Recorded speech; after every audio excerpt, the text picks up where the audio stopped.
Swayam Prabha. Digital India. Educated India.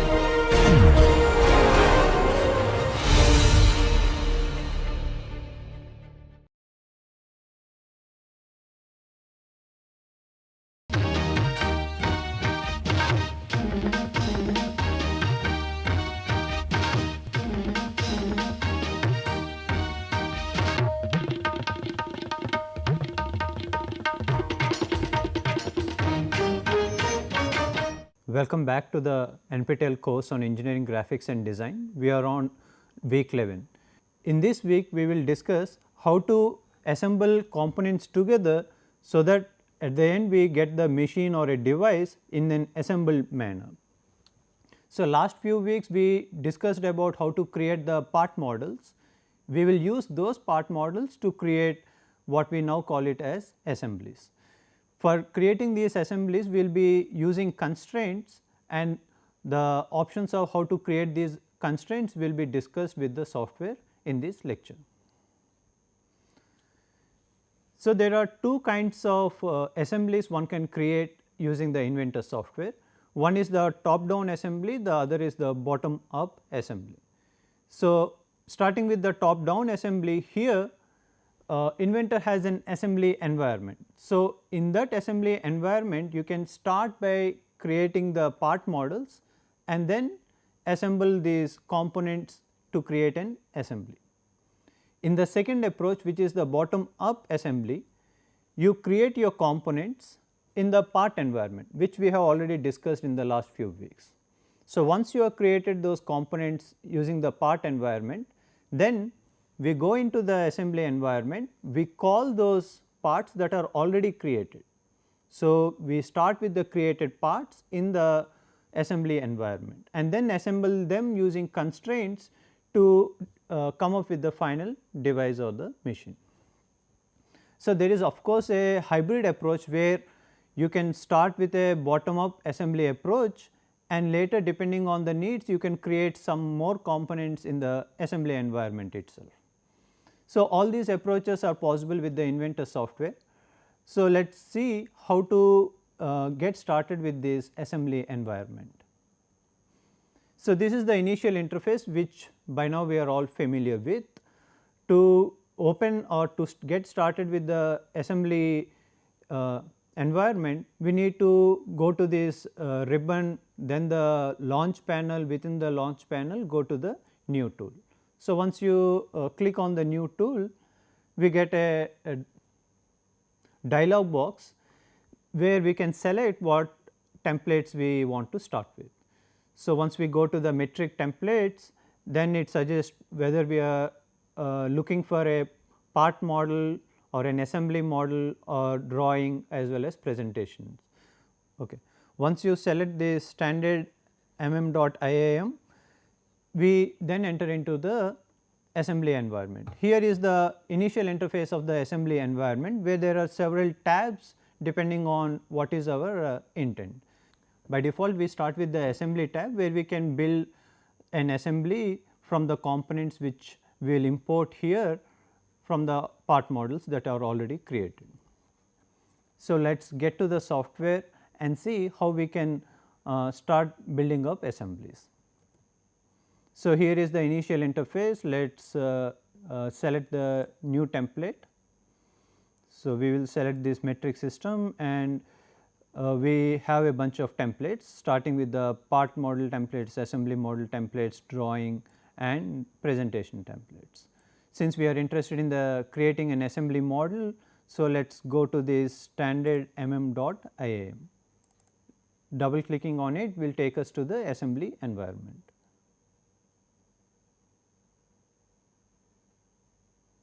So, this is the assembly environment where there are several tabs. By default we are on the assemble tab, but there are other tabs like the design tab, 3D mold, sketch, annotate, inspect and several other tabs. Let us go back to the assemble tab. For us to start, we previously said we can either go with the top down approach where we start by creating the models. So, for that we can click on this create and then start creating a part model in the assembly environment. But today we will be discussing more about the bottom up approach, because we have already created few parts in the last few weeks. So, let us say if we want to start with the bottom up approach, the first thing we need to do is to bring those parts that we have already created. So, we can bring those components using this place tool. Let us left click on the place tool, then it opens up this dialog box where we can select a part model. So, I will select this block. So, now I can left click to place a model, and I can continue to create more copies by doing more left clicks. So, let us say now I will click here for the second, click one more time for the third, but let us say if I only need 3 copies of it, I right click and then say OK. So, ideally what we are doing is we are bringing in one component and making multiple copies of it. These copies are also called as instances. So, if you look at this browser, it will say there are block first instance, block second instance and block third instance. Let us say you do not want this second and third, you can always right click and delete. But later let us say you want to create more components, you can select that component, Control C, Control V should give you the copy of this component. So, it has created a second instance after I did Control C and Control V. And you can click in onto any of these components. Once it is highlighted, you can move the mouse with the left button on, and you can drag it to any place in this environment. Okay. So, let me again delete the second instance. Currently, let us say we do not need it. Okay. So, as we previously mentioned, we use constraints to define how two components interact with each other. So, here we have this first component. Now, I will again do this Control C and Control V to create a second instance. Let me place it here. Okay. So, now let us say these are two components we have, we need to assemble them together. Let us say to start with we want to place them one on top of each other. How do we do that? So, let us select this constraint tool. This constraint tool will give us a dialog box where it has 5 options on the kind of constraint you want to apply. So, first let us look at what are the different kinds of constraints we can do. The first one is the mate, second is the angle, third is tangent, fourth is insert, and last is symmetric or mirror. Before we get started with creating constraints, it is a good practice to first ground one of these components. So, let us say we will select the first instance, right click on it and then make it grounded. What does grounded does? It constrains all the degrees of freedom for this component. So, each component will have 6 degrees of freedom, 3 translation along the x, y and z direction, and 3 rotations, rotation about x, y and z. So, that you can also find out using this degree of freedom analysis. So, currently it is saying that you have 2 components, block 1 and block 2. For block 1 there are 0 degrees of freedom in translation and 0 degrees of freedom in rotation. That is because we have just grounded it. But for block 2 all these degrees of freedom are open, all 3 in translation and all 3 in rotation. We can also check what are those degrees of freedom. If you go to this again analysis, select this block 2 and say animate degrees of freedom.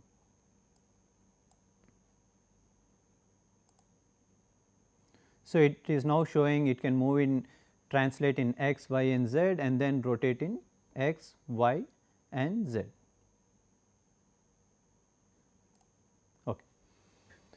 So, let us get back to the constraint and now come back to the problem of how to bring these 2 blocks on top of each other. So, I will go use the constraint tool. I will use the first option which is mate. In mate it is asking for first selection. The first selection will be top of this block, and for the second selection I will select the bottom of the second block bottom face of the second block. Now, you see that they are both the surfaces are in a single plane, but then you have two options whether both of them are mate or flush. Mate means these two surfaces are facing each other, whereas in flush both these blocks are in one side of the common plane. So, let us select the first option which is mate, which is what we require. After we apply this mate constraint, we see that both these components are now sitting on top of each other, but are they properly aligned? No. So, let us zoom in and see that this face is not properly aligned with the other face. For that, how do we do that? We again go to the constraint tool, and this time I will take flush between the face of this top component and the face of the bottom component. Now, both of them are flush, which means they both are on the one side of the common plane. So, let us apply this flush. Now, we see that both of them are not exactly matching. So, this face and this face are in different planes. How do we bring them together? Again we can use this flush option. I go to the flush option and select this face from the top component, and then selection 2 is this face from the bottom component. And now, both of them are flushed, which means both of them are in the same plane. Now, we again need to apply to finish the operation. So, now we see both these blocks are perfectly aligned and sitting on top of each other.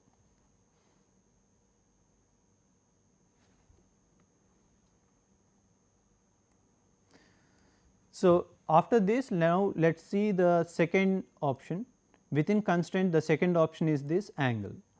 Before I apply the angle, I can go back and delete the previous constraints we have defined. So, for this I will go to these relationships. There I see the constraints we have applied are first is the mate, then flush 1 and flush 2. So, now what I will do is I will select each of those, I will select these constraints and delete them.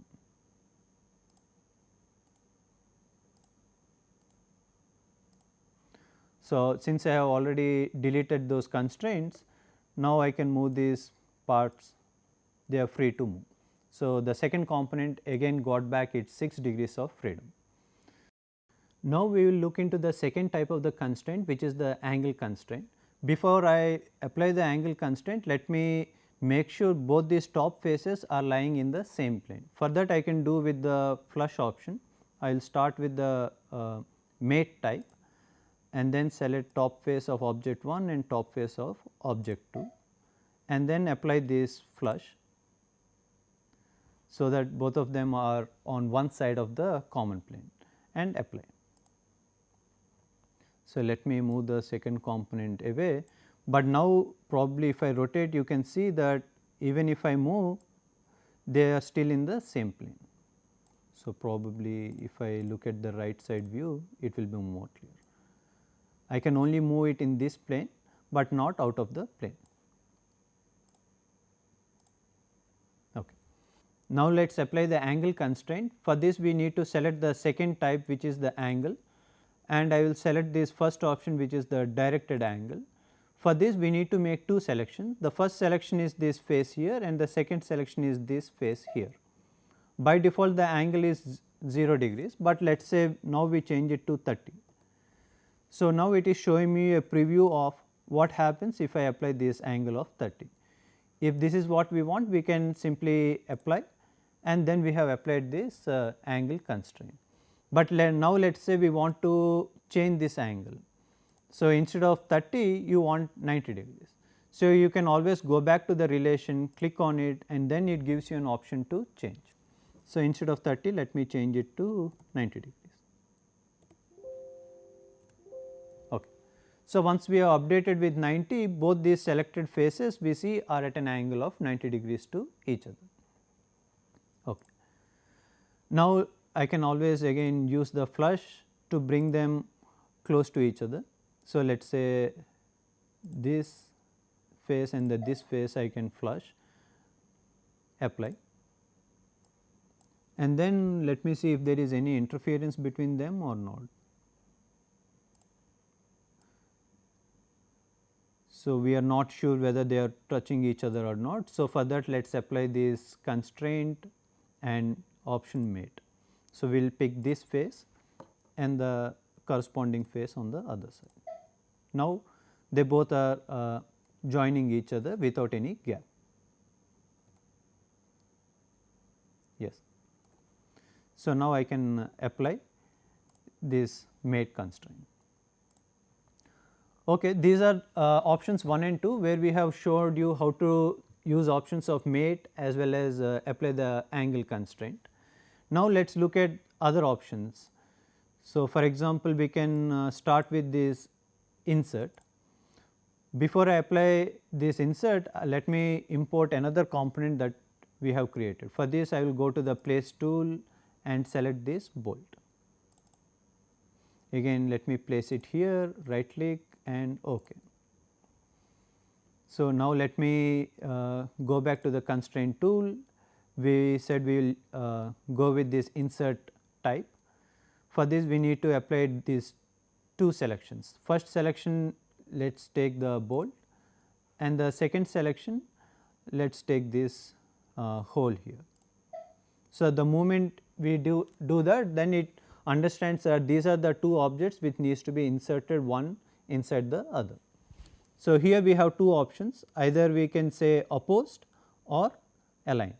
So, currently it is in the opposed option. Now, let us see what happens in the aligned option. Now, we see the orientation of the bolt is different. So, if this is what you want, you can leave it here, but for the moment let us select the opposed.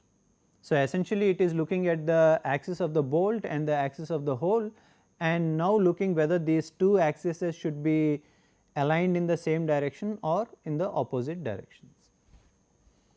So, let us apply this constraint and then we are done. So, similarly there are two other options we have, like so let us now look at this symmetry constraint. So, let me see how we can apply this symmetry constraint here. Before we apply the symmetry constraint, let me create one more copy of the bolt. So, let us say I will take Control C and Control V, and the second bolt I can let me place it here. So, now let us use this symmetry. Now, what I will do is first I will select the first bolt and then the second bolt. Now, both these bolts I want to place them such a way that they are symmetric to a plane. For that I need to select a plane. Let me select this plane. So, the moment I select it, it has understood that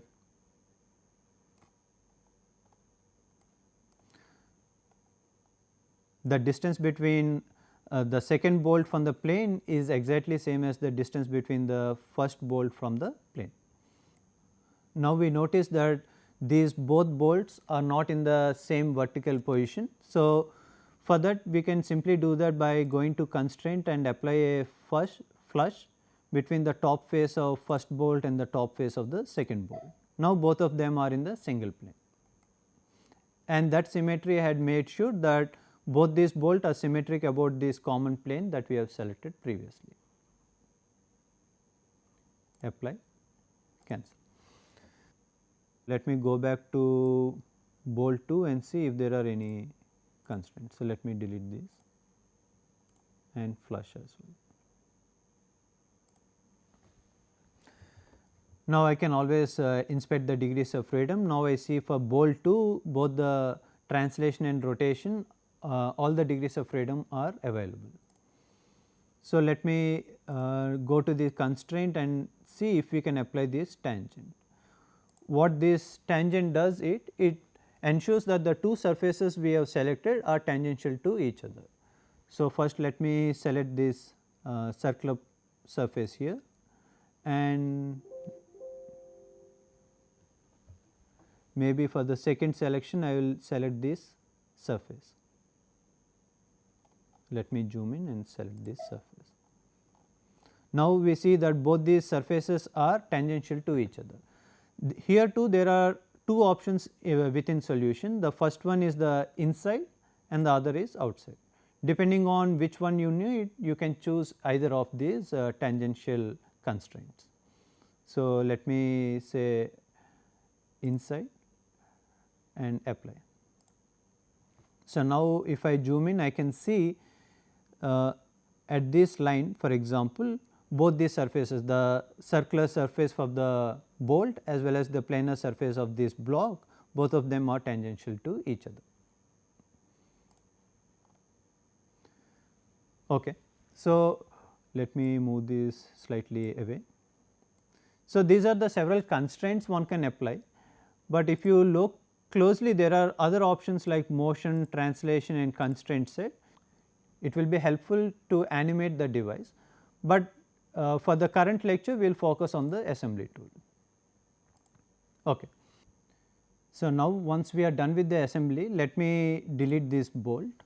So, that let us say that we have only 3 components here, 2 blocks and 1 bolt, and let us say we want to get the drawings of this assembly. Before we go there, let us once look at the bill of materials. We need to select this tool here, and in this dialog box, if you right click here, you can either enable or disable the bill of materials. Let us keep it in the enable, both for the structured as well as for the parts.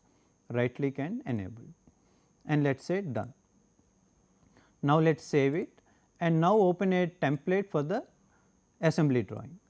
So, it is the same as the previous drawings we have looked at. So, we go to this ANSI/mm.idw. So, once we are in this drawing environment, to get the drawings, it is the same procedure we use with the part models. So, first we need to go to the base. By default, it is giving me the assembly since it is already open. Otherwise, I can browse it and choose the assembly. So, once I choose the assembly, let us say I want to place it here, choose the scale slightly bigger, let us say 2:1 and select OK. So, it has created an assembly view of it. We can as well create more views of this assembly by first selecting the base and let us say 2 more views. Right click and create. Okay. So, let us select all of these and move them closer, maybe let us place it at the middle.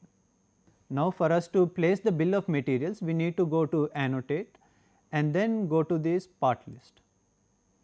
So, it asks us to select the assembly, we will go and select the base view and then click OK. Now, it is asking us where to place the bill of materials. Let us say you want to place it in the top right corner. So, let me zoom in and see. So, it has 2 rows, one is the item 1 and 2. For the item 1, which is the part number, we named it as block, it has 2 quantity. So, this is how you need to place the bill of materials in the assembly drawing. So, in summary, what we have looked in today's lecture is how to get started with the assembly environment, and then in the assembly environment we said there are 2 approaches, either we can go with the top down approach or the bottom up approach. In this lecture mostly we followed the bottom up approach, where the components are already created in the part environments. So, what we do is start with an assembly environment and bring those part models as components into the assembly. So, once we have these part models, we apply these constraints such that we can assemble these components together in a specified manner. And once we are done with the assembly, we can open up a drawing template where we can capture the views as well as the dimensions and also the bill of materials which is required. Okay, with this let us conclude the lecture, and we will meet again in the next lecture, where we will take a problem and then assemble it using constraints as well as get to the drawings. Thank you for your attention.